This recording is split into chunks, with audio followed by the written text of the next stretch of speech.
ये बकरी कहाँ से आई, क्या है इन बकरियों का खेल? कि तुम इन 5 बकरियों के साथ उसी जंगल में, उसी डूंगर में डोलते रहो। इससे पहले सरकार को पर्ची सरकार बोला जाता था, लेकिन जब से ये बकरियां आई है यहाँ, ये बकरी सरकार हो गई। ये बकरी सरकार हो गई। अच्छा ये बताओ, षड्यंत्रकारी कौन है? जैसे वो जंगल में एक शेर होता है, बूढ़ा हो जाता है, गांव में अगर कोई नया नारा आ जाए ना युवा, उसके दे ठोकर, सींग से देता ठोकर, खुद कुछ करेगा नहीं, लेकिन नए नारे को भी नहीं आने देगा। तो ये सहाड़ कब तक करेगा ये सब? कब तक ये करेगा बताओ ना? ऐसे करेगा तो जनता बांध देगी, जिस दिन फूटेगी। ये बूढ़े जो सांड बैल क्या बोल रहे हैं, ये सिर्फ और सिर्फ हमारे देश को बर्बाद करने पे तुले हैं, हमारे राजस्थान को बर्बाद करने पे तुले हैं। राजस्थान की राजनीति को घुमा के रख दूंगा। वो तो घुमा दी, अभी तो देखिए वो तो घुमा दी। शहीद स्मारक पर हम बैठे हैं और अभी शाम का वक्त है। दिन भर यहाँ बहुत ज्यादा सोमवार को भीड़ के साथ चाहिए मुझे, तादाद में यहाँ लोग थे और बहुत सारी तादाद में बस लेके मीडिया के साथ ना, मीडिया का और जनता का जब कम्युनिकेशन होता है ना अच्छा वाला, तब जाके एक क्रांति जन्म लेती है। नरेश वीर ने खूंटा गाड़ दिया है, तंबू दिखाओ दिखाओ एक बार। ये वो नरेश वीर हैं जो कल बाहर बैठे थे, लेकिन संविधान की ताकत से मदनलाल सरकार की तानाशाही का जो ताला टूटा था, उसके बाद इनकी एंट्री यहाँ होती है और अब ये यहाँ बैठ गए आमरण अनशन पर, अनिश्चितकालीन। कब तक बैठोगे आप नरेश, ये बताओ? जब तक मांगे पूरी नहीं होगी। लेकिन मांगे पूरी होने से पहले भी आपके साथ आजकल एपिसोड कुछ ज्यादा ही होने लग रहे हैं, तो इस चीज का भी हमें अंदेशा रहता है, हमें भी शक रहता है कि ये मांगे पूरी होने तक ही यहाँ बैठेगा या पता नहीं ठिकाना कहीं और होगा। ठिकाना कहाँ होगा? जेल। वही आजकल तो जेल होगा तो वहां भी अनशन चालू रहेगा, वहां पे भी चालू रहेगा। यस, वहां भी चालू रहेगा। देखिए इन्होंने सीधा बोल दिया है कि अगर अब सरकार इनको किसी भी तरह से जेल का रास्ता दिखा देती है तो नरेश मीणा वहां पर भी अनशन पर बैठेंगे और ये आपके समर्थक यहाँ अनशन पर रहेंगे। लेकिन पिपलौदी के बच्चों नरेश मीणा रुकने वाला नहीं, नरेश मीणा रुकने वाला नहीं है। नरेश मीणा ना रुकेगा ना थमेगा। अच्छा ये हमने यहाँ बकरी देखी, बकरी की क्या कहानी है? पिपलौदी के बच्चों को इंसाफ चाहिए, इंसाफ की मांग आप ये बकरी कहाँ से आई, क्या है इन बकरियों का खेल? अब तक हम सुनते थे कि भाई किसी इस तरह की घटना में सरकार मुआवजा देती है, मदद करती है, सरकारी संविदा में नौकरियां देती है। ये ऐसा एपिसोड है इतिहास का भारत में जिसमें नौकरियों की जगह उन आदिवासी दलित उन बच्चों के परिजनों को रोजगार के नाम पर बकरियां दी गई है कि तुम इन 5 बकरियों के साथ उसी जंगल में, उसी डूंगर में डोलते रहो और बंधे रहो, कुछ आगे मत बढ़ो। लेकिन कल जब से ये बकरियां आई है, इससे पहले सरकार को पर्ची सरकार बोला जाता था, लेकिन जब से ये बकरियां आई है यहाँ, ये बकरी सरकार हो गई, ये बकरी सरकार हो गई। और उसके बाद में रात को 1:30 बजे मुख्यमंत्री जी ने उन परिवारों को संविदा पे नौकरी भी दे दी है चिकित्सा में। उसके लिए हम धन्यवाद देते हैं मुख्यमंत्री। देखिए नरेश का जब आंदोलन चालू हुआ है तब से लेके और अब इन्होंने खुद ने बताया, हमें हालांकि नहीं पता कि रात के 1:30 बजे संविदा पर नौकरी उनके परिजनों को दे दी। लेकिन ये बकरी वाला जो खेल है ना, ये हमारे आजाद भारत के इतिहास का सबसे बड़ा दुर्भाग्य है कि कोई भी मृतक अगर होता है तो उसको मुआवजे के रूप में जो 7 बच्चे जो दर्दनाक उनकी मौत हुई थी, स्कूल में दफन हो गए थे, उनके लिए जो ये बकरी दे दी। 7 बच्चों के बीच में 5 बकरी और 1 बकरा दिया था, वो बकरा दूसरे दिन मर गया था। ऐसा ना कभी हुआ, और अगर ऐसा होता है कहीं पर भी तो इससे बड़ा कोई दुर्भाग्य नहीं हो सकता। ये हमारे राजस्थान की सरकार में हो रहा है। अच्छा ये बताइए आप कि नौकरी दे दी उनको संविदा पर, अब क्या चाहिए आपको? इन्होंने रात को 2-3 लाख रुपए और भी बढ़ाए, 3-3 लाख रुपए मुआवजा भी बढ़ाया है, लेकिन अभी हमारी जो आशा है वो नहीं हुआ है। और भी कई मुद्दे हैं। क्या है आप बताओ, एक बार बता दो। जैसे अभी मैं जेलों में रहा तो जेलों की जो हालात है उनको लेकर, उनके सुधार को लेकर मुख्यमंत्री। लेकिन पिपलौदी के बच्चों के इंसाफ के लिए बैठे हैं, उनके बारे में क्या है? आप पिपलौदी के बच्चों को इंसाफ दिला के रहेंगे। किस तरह का? आधा मिल गया, आधा मिल गया, आधा मिल गया, आधा और मिलेगा, आधा मिल गया, आधा और मिलेगा। अच्छा ये बताओ षड्यंत्रकारी कौन है? आप बार बार एक बात बोलते हैं कि षड्यंत्रकारी षड्यंत्रकारी। आपने एक स्टेटमेंट और दिया था कि आपके खिलाफ कोई षड्यंत्र कर रहा है, वो षड्यंत्रकारी किस तरह का षड्यंत्र कर रहा है? कौन है, क्या है, क्या है? कुछ नहीं, वो कुछ लोग हैं जिनको पच नहीं रहा मेरा आगे बढ़ना या मेरी लोकप्रियता या कुछ भी, मान लो इनका प्यार आशीर्वाद नहीं पच रहा उनको, कर रहे हैं कोई फर्जी आइडिया बना के, कोई इधर उधर की बातें कर रहे हैं, कोई कुछ भी। लेकिन वो वो लोग, उन्होंने मंदबुद्धियों में राजनीति करी है। उनमें ना तो नैतिक बल है, वो पता नहीं कैसे नेतागिरी कर पाए। मैं छात्र राजनीति से आया हूं, उनके जो भी दाव चलेंगे वो उनके उल्टा पड़ेंगे, और उल्टे पड़ गए, कोई नहीं सुन रहा उनको, कोई नहीं देख रहा उनको।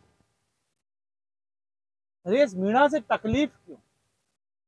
हमारे यहीं का नरेश मीणा है, फिर इससे हमारे यहाँ के लोगों को, हमारे जो नेताओं को तकलीफ क्यों? पता नहीं साहब, ये तो क्यों तकलीफ है, पता नहीं, किसी ने बताया भी नहीं। तकलीफ तो क्या है, जैसे वो जंगल में एक शेर होता है, बूढ़ा हो जाता है, बूढ़ा शेर हो जाता है, फिर वो नया शेर अपनी जगह बनाना चाहता है, बूढ़ा शेर जगह छोड़ना नहीं चाहता। खुद शेरनी के बच्चे पैदा करने की क्षमता नहीं होती, शेरनी भी उससे रामाश्यामी करना बंद कर देती है। वो जो जंगल की लड़ाई हुई, राजनीति की लड़ाई है, जो जंगल की लड़ाई वो शेर की, वही राजनीति की लड़ाई। देखा होगा ना आपने जंगल में क्या होता है। देखिए, इंसानियत का तगादा भी ये कहता है और जो नैतिक आचरण भी ये कहते हैं। हालांकि बीजेपी में भी मोदी को रिटायर करने की जो चल रही है 75 साल वाली, लेकिन बूढ़े शेर को तो अब घर बैठ जाना चाहिए। एक और बता दूं मैं? हाँ, बताओ बताओ बताओ। कई बार गांव में अपन सांड छोड़ते हैं, बेल नंदी छोड़ते हैं, सांड नंदी बोलते हैं ना, नंदी बोल लो सांड बोल लो, सांड ही बोलते हैं पंडित जी, नारा, ठीक है। कुछ समय होता है जब वो बुजुर्ग हो जाता है, बूढ़ा हो जाता है, ठीक है, तो बूढ़ा होने के बाद में ना तो वो खुद कुछ करने देता है, लेकिन उसकी एक आदत होती है, गांव में अगर कोई नया नारा आ जाए ना युवा, तो उसके दे ठोकर, सींग से देता ठोकर, गाय के पास जाता है तो मतलब शांत हो जाता है, लेकिन वो जैसे नया नारा आता है गांव में, सांड उसका क्यों करता है, वो खुद कुछ करेगा नहीं, लेकिन नए नारे को भी नहीं आने देगा, और जब तक नहीं आने देगा जब तक गांव वाले उसको बेल खूंटे के नहीं बांध देते। क्या तो ये सांड कब तक करेगा ऐसा? अब कब तक ये करेगा बताओ ना। ऐसे करेगा तो जनता बांध देगी किसी दिन खूंटे के, और क्या, जनता बांध देगी अपने आप।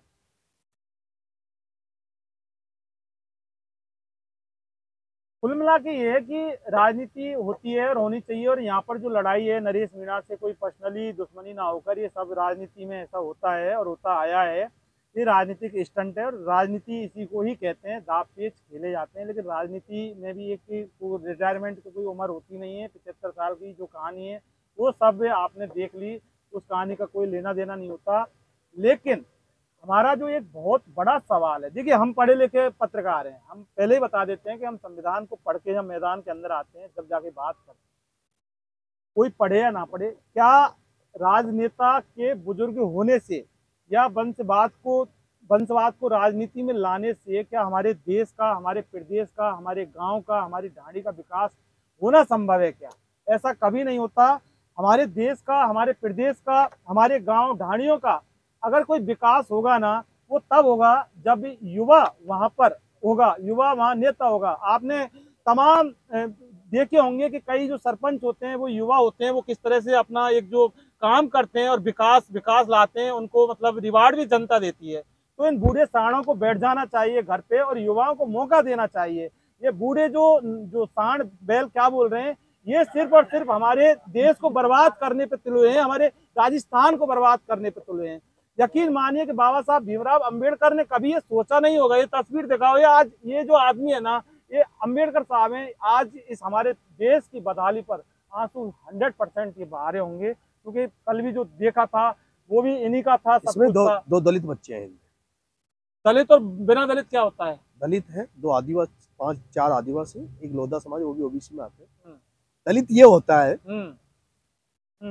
जो अंग्रेजों के समय वो जो हालात थे, कोड़े, अंग्रेज कोड़े, हाँ, जो कारिंदे करते, वो आज भी उस नजरिए से देखा जाता है। वो तो देख लिया, वो तो बकरी दिखा रही है, वो तो बकरी दिखा रही है। देखिए, वो तो बकरी दिखा रही है कि सरकार की मानसिकता में मंदिर मस्जिद का जो जहर है ना, इस तरह से फैला दिया है इस भारतीय जनता पार्टी ने, वो बकरी दिख रही है।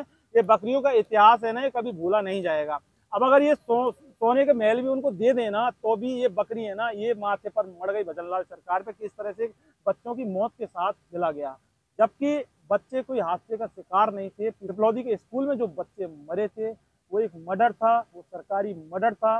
कार्रवाई होनी चाहिए थी उन आरोपियों के ऊपर, सरकारी सिस्टम के प्रशासनिक लोगों के ऊपर, लेकिन सरकार ने उनको बचाकर सिर्फ पल्ला झाड़ लिया। लेकिन जनता देखती है, रूप दिखाओ एक बार, ये देखिए ये जनता है, ये सरकार को जान गई, सरकार को पहचान गई, और ये यहाँ सब अपने गांव और जिले और वहां से यहाँ पर शहीद स्मारक पर अगर बैठे हैं तो कहीं ना कहीं होगी सरकार का हिसाब किताब, सरकार की तानाशाही का हिसाब किताब होने वाला है। नरेश मीणा है, ये नरेश वीर है, ये बंदा बैठ गया। फिर अब बताने की जरूरत नहीं है, पूरे देश में एक ही आवाज है, और वो आवाज जब वो छोटे कलेक्टर अमित चौधरी का जब थप्पड़ मारा था ना, उसकी आवाज पूरे देश में गूंजी थी, और उसके बाद से ग्रहण लग गया। ग्रहणी, हम तो इसको ग्रहणी मानते हैं कि उधर गए थे, उधर गए थे आप, झालावाड़ में गए थे, बैठे थे, आंदोलन चल रहा था, इधर चलिए 151 पता लंबा ठिकाना कर दिया, वहां से 8 महीने भगवान मेरी परीक्षा ले रहा है, ईश्वर मेरी परीक्षा ले रहा है। खाटू श्याम जी की कृपा मानता हूं मैं, तो जो भी हो रहा है उसकी कृपा से हो रहा है, पर मैं देख रहा हूं दिनों दिन लोगों का प्यार मेरे प्रति बढ़ रहा है, विश्वास बढ़ रहा है, आशीर्वाद बढ़ रहा है। कि हमारे राजस्थान की राजनीति में बहुत खापड़ नेता बैठे हैं, तो आपके लिए बड़ा चैलेंज हो सकता है कि आप पार कर पाओगे उनको, जिनका कोई स्टैंड नहीं है। 12 से 25 साल पहले आया था 400 किलोमीटर चल के, जहां से उस एरिया से कोई आता नहीं था, यूनिवर्सिटी में राजनीति कर गया, यूनिवर्सिटी में 20 साल राजनीति चली। विधानसभा का चुनाव लड़ा हूं इस बार 2 बार, वोट आए, और देख लो अभी अंता हो गया तो अंता लड़ूंगा। हर साल चुनाव लड़ रहा हूँ विधानसभा में। यूनिवर्सिटी में रहा तो यूनिवर्सिटी का किंग मेकर बन के रहा। आने वाला समय होगा 2028 में जब किंग मेकर की भूमिका में नरेश मीणा नजर आएगा आपको, ठीक है, देने वाले बनेंगे। राजस्थान की राजनीति को घुमा के रख दूंगा। वो तो घुमा दी, वो तो देखिए, वो तो घुमा दी, वो तो घुमा दी। कलेक्टर का जो थप्पड़ मारा था ना छोटे वाले के, अमित चौधरी के, तभी से राजस्थान की राजनीति घूम गई, और राजस्थान की राजनीति पूरे देश में ये जो चर्चित हो गई थी सिर्फ इस नरेश मीणा की वजह से। वो बात क्या है वो भी बाद में बात करेंगे, बहुत लंबा एपिसोड है, हम लगातार आपके मुद्दे को उठाते हैं। अभी भी हमारे पास एक वीडियो पड़ा है जो एडिट नहीं हुआ, वो षड्यंत्रकारी को लेकर, क्योंकि हम बहुत लेट चलते हैं, हमारे पास संसाधन नहीं होते, हम काम पूरा करते हैं, लेकिन मैं आपसे कहना चाहता हूँ, मैं आपसे निवेदन करना चाहता हूँ। मैंने 3 बजे 5 मिनट के लिए समय के लिए बोला था, मैं मौन धारण 5 मिनट का तोड़ूंगा 3 बजे, ठीक है। आज मुझे बहुत सारी व्यवस्थाओं में कमियां थी, बहुत सारे सिस्टम में कमियां थी, मैंने सबको चेता दिया है। कुछ यूट्यूबर्स चैनल्स वाले जो साथी हैं, उन्होंने मेरी बहुत मदद करी जेल में रहते हुए पिछले दिन। उनको भी अपना, मेरा भी फर्ज बनता है कि उनको भी समय दूं, इसलिए आज मैंने खुल के समय दिया। मैंने तो देखो, आपको पता है जेल से भी निकला, नरेश मीणा इतना पढ़ा लिखा भी है। अच्छा, संविधान पढ़ा है क्या आप? नरेश मीणा इतना पढ़ा लिखा है, इतना समझदार है राजनीति में, कि जब जेल से आया था तो मुझे नहीं बोलना चाहिए था, लेकिन फिर भी आपने देखा 2 दिन तक मैं लगातार यूट्यूबर्स को, चैनल को अपनी बात कहता रहा। आप लोग हमारी जब इतनी मदद कर रहे हो, हमारा फर्ज आपके प्रति बनता है। अभी आप इस चक्कर में मैंने 2 घंटे आज दे दिए, कल अगर आप समय पे नहीं आए 3 बजे, नहीं कोई दिक्कत नहीं है, हम तो हमारा काम कर लेते हैं। आप हमसे बात करो ना करो, लेकिन हम आपकी बात लगातार 9 महीने से कर रहे हैं। हम नरेश मीणा की बात लगातार 9 महीने से कर रहे हैं। हमारे पर हर तीसरा जो वीडियो होता है वो नरेश मीणा को लेकर होता है। अभी भी वीडियो पड़ा है जो कि 3 दिन पहले हमने शूट किया था, लेकिन 3 दिन बाद छूटेगा, बात ये नहीं है। अब आपका बहुत संविधान का मामला है, लेकिन यहाँ पर ये बात तय है कि ना बकरियों से काम चलेगा। मुआवजे में जहाँ जो सरकार जो करोड़पतियों को करोड़ों रुपए देती है, बढ़ जाता है, उसके बाद इनको भी दिलाएंगे। तो कुल मिला के कि सरकार ने आधा तो हिसाब किताब कर दिया, आधा